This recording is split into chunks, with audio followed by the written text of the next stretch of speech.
We continue in our series where we are speaking to the various premiers to get their views and unpack the State of the Province addresses that were delivered across the country. This morning is the turn of the Free State, and the province's construction and maintenance of roads will be prioritised as they are key to driving the economy of the province, especially in the agricultural sector. Now, this was one of the commitments that was made by the province's Premier, Mxolisi Dukwana, when he presented his State of the Province address last month. He also confirmed that the number of households connected to the main electricity supply grid increased from 90.7% in 2020 to 93.4% in 2022.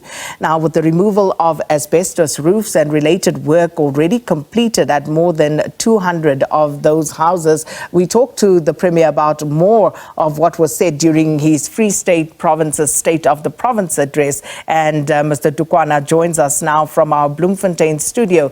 Premier Dukwana, thanks so much for your time. Welcome to Morning Live. Thank you very much, Sakina, and thank you for having me here. Premier, let's start with the province's contribution to the national gross domestic product. So GDP remained at 4.9% between 2019 and 2022. And during that same period, the provincial economic growth rate recovered from 0.1% to 1.5%. Let's talk to that because it's still low growth, but it is growth in a province that has had many problems.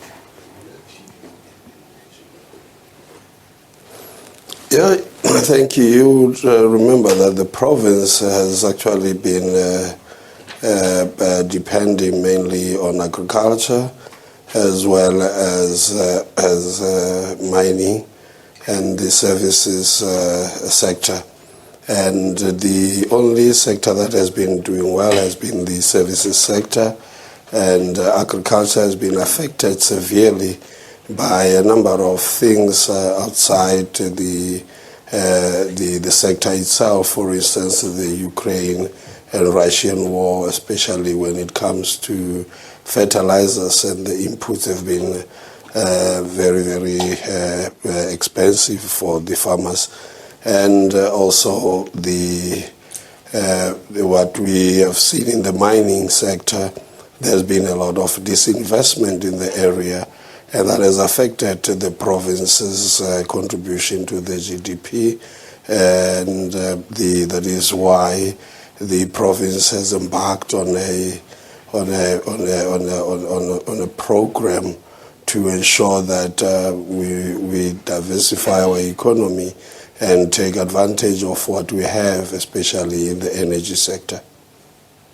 So that, of course, would speak to the unemployment rate as well. And although if we look at the third quarter of 2023, unemployment fell from 38.5% to 37%, which is still unacceptably high, though. And I suppose more worrying is the fact, Mr. Premier, that the youth actually account for a high number of national unemployment rate statistics. So where does the Free State stand in terms of opening up opportunities for the youth?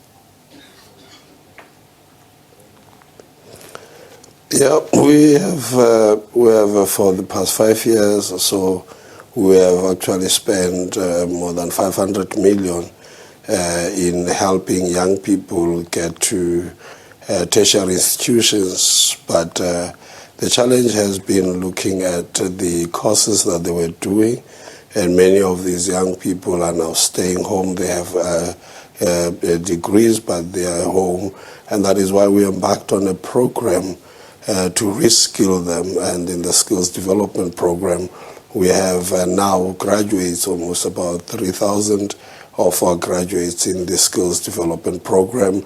And the unemployed youth, just a period of a year, we have managed to get almost about 1,800 young people involved in the skills development program, because we realized that whilst we focusing on education, the most important thing also is to train and prepare our children, our young people, for the future that exists. as opposed to the future that has passed. And that is what we are doing as a province, and also developing the province's economy by developing corridors. And that is why we have the R30 development corridor that will look into the energy hub in the province, taking advantage of the energy mix, the opportunities that we have, and the availability of the grid and the capacity of the grid in the province. So basically acknowledging where the problems lie, you've also acknowledged that since 2019 there have been more than 280,000 jobs that were created, or should I say work opportunities, this against a 5-year target of 260,000 work opportunities, which is of course through the expanded public works program.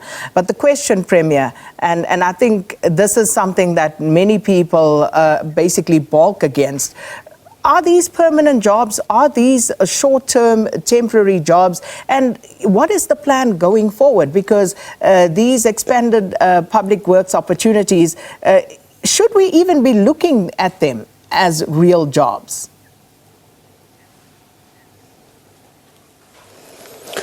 I'm a parent, and I have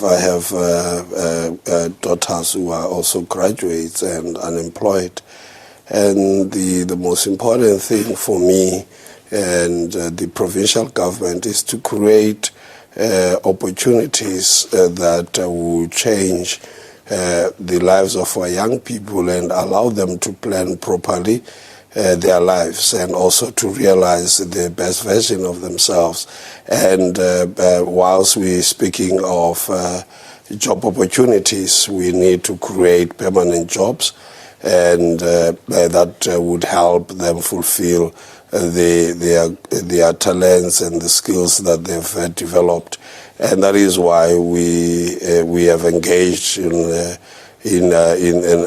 investment summit and energy summit, because we actually identified areas that are very key for our economy to grow and create the much needed jobs. In this case, the energy security is very key. The water security, for instance, we have stopped building dams many years before 1994. And in the Free State, we've got 3 big dams, and all of them are actually targeted or developed to help the industrialization in the Gauteng, as well as the mining development in Mpumalanga. And we're looking at redirecting these resources to focus in developing our own economy and making sure that the central location of the Free State helps unlock the full potential of the country moving forward. So to that point, the Free State as a province that is very key to the country's agricultural output, as you mentioned there, Mr. Dukwana, we have not built any new dams in South Africa since the dawn of democracy. You're now talking about perhaps repurposing what is at some of these dams, but have you thought about building new dams? And if so, why hasn't it happened yet? And are you thinking of building any new dams at this stage?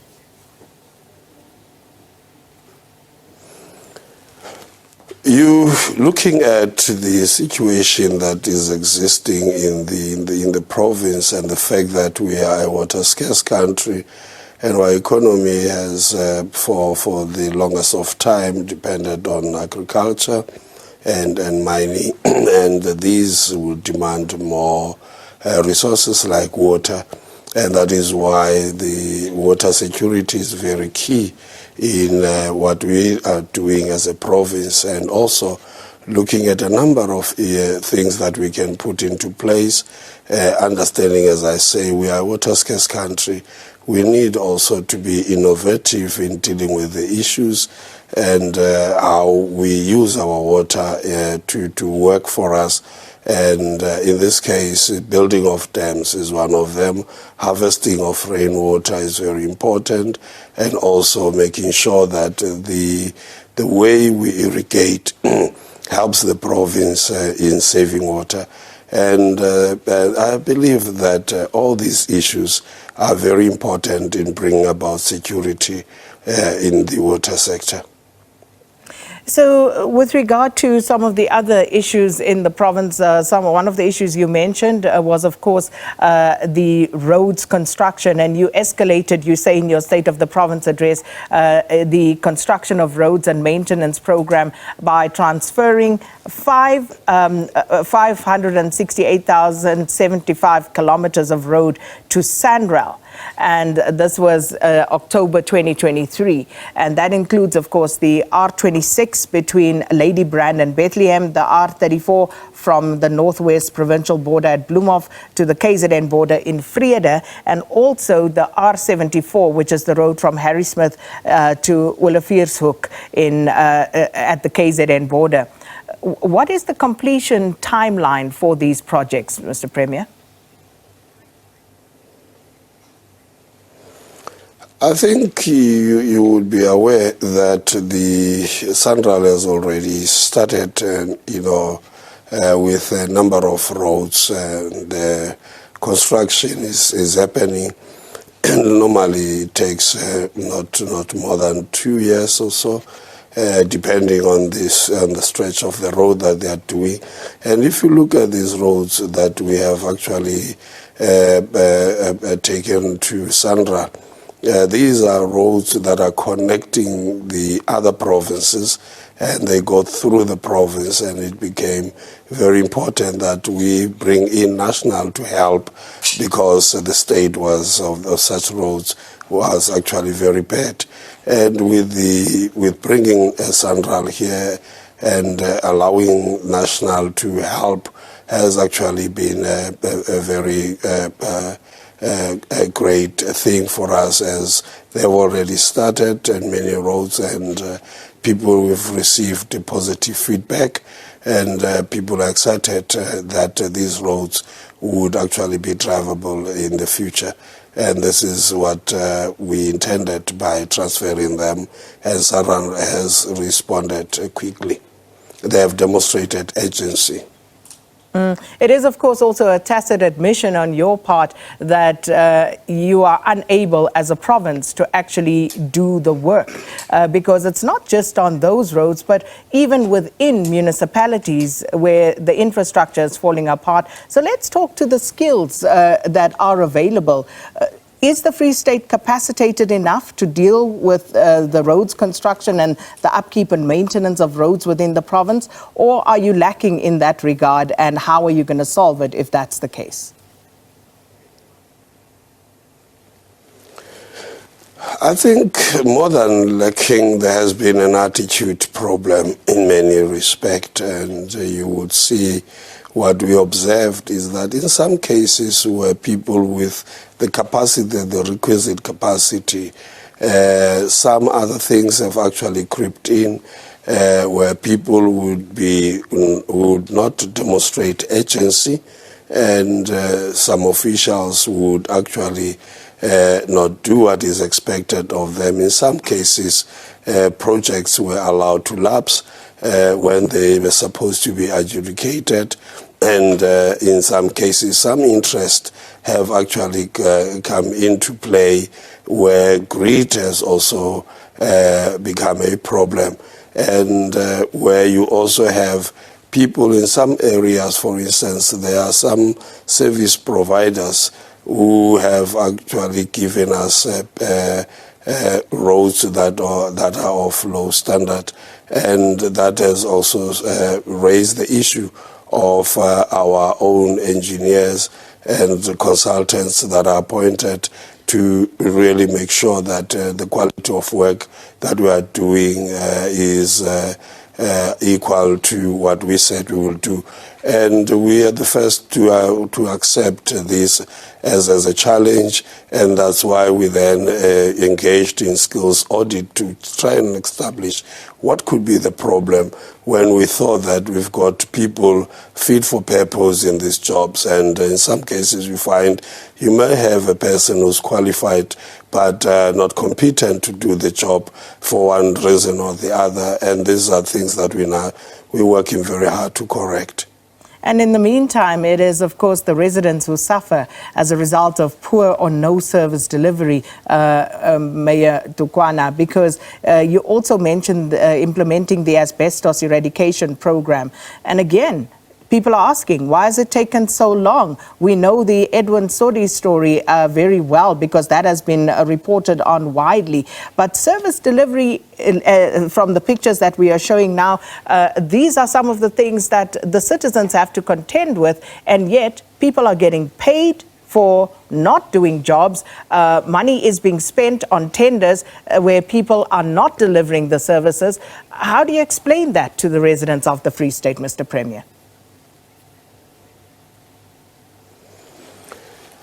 We have taken full responsibility as a province, understanding, of course, where we're coming from, where we had a period of lawlessness and people who were just doing what they were, they just enjoyed doing, and the citizens suffered. And during the era of Memantombela, some stability was brought into the government, and before that we had a period that was characterized by a number of things that were really very problematic for us. That is where you would have the Sodi saga that took a lot of money, and the houses, were not, the asbestos roofings, etc., were not removed, despite the fact that the proposal was recommended as being urgent, and many years down the line that has not happened. But as a province, as a provincial government, we have demonstrated our tenacity and our resolve to correct all these. And whilst the saga is playing itself in the court of law, that our people need to be attended to. If I may interject there, Premier, I don't think that you have displayed any sort of tenacity as a province, because the taxpayer is paying again. How much of that money has been recovered? The money that was paid, let's stick to the asbestos roof removal. How much of that money has been recovered? How much is the taxpayer having to foot that bill for again because the work hasn't been done? Because I'm listening to you right now, and it sounds pretty much like what the SG, Fikile Mbalula, SG of the ANC, had to say when he said that Ace Magashule and his administration, so to speak, were responsible for a lot of the corruption and maladministration that took place in the Free State. Are you saying the same? And if so, how do you remove yourself ultimately from that? Because it's still the ANC. Under Ace Magashule, it was the ANC. Under yourself, it is still the ANC. I agree. But remember that it happens all over. It could be in the private sector. You would have a CEO who would not be driving what the company needs, and that CEO will be removed, and a new one will come in and change the direction of the course of the ship. And this is what is happening. It doesn't mean that when somebody has failed, all of others that are coming are failing. For instance, what you are raising now, you would know very well that there is a court case going on, and there will be a civil process that also would be kicked out, that would recover all the resources that have gone to this company. So this matter has been left with the law enforcement agencies, and we could not wait for the finalization of the matter, and that is why we have taken upon ourselves to go ahead and deal with these issues and not allow the people to suffer. And that is what I'm saying. We have demonstrated that tenacity. I know you would disagree, as you have said, but every person has a role to play. The law enforcement agencies and the judiciary is playing its role. So the matter is still there, but I don't think that you're expecting us to not to do anything and wait up until the court has been, the case has been adjudicated upon, and then money recovered before we can do anything. I don't think that is what you're trying to say here. No, and of course, hopefully we'll have more time to speak and look at, again, very pointed issues that are happening. But we thank you so much for your time this morning, Mr. Mxolisi Dukwana, who's the Premier of the Free State Province, talking to us about what came out of the State of the Province address for 2024, which was, of course, presented last month. And this as we continue to engage the country's 9 premiers.